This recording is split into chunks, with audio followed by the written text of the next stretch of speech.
ప్రజల మీ అందరికీ నా హృదయపూర్వక వందనాలు.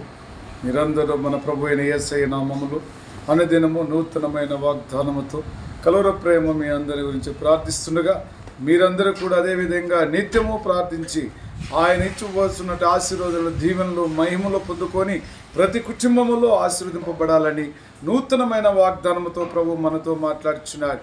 ఈ దినము మన ప్రభు మనకిచ్చిన వాగ్దానము కీర్తన గ్రంథము 45వ అధ్యాయము 1వ వచనం.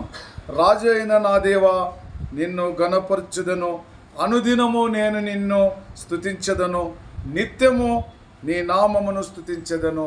అనుదినము ఆయనను ఘనపరచేవారు నిత్యము ఆయన నామమును ఘనపరచాలి.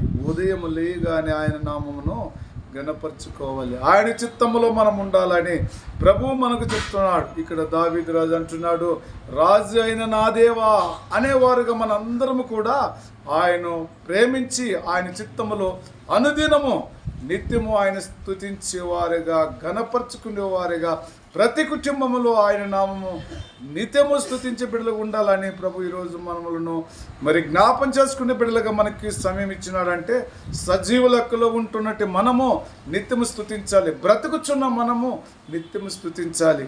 ఆయన నామాన్ని ఘనపరచాలి. ఆయన నామానికి మహిమ తగినట్టుగా మనముండాలని మన ప్రభువు మనకు అనుదినము నూతనమైన వాగ్దానముతో ప్రతి కుటుంబమును ఆయన ప్రేమించి మాట్లాడుతున్న ప్రతి మాటను బట్టి ఈరోజు నీ కుటుంబంలో ఆయన్ను స్తుతిస్తున్నావా, ఘనపరుస్తున్నావా, మహిమపరుచుకుంటున్నావా?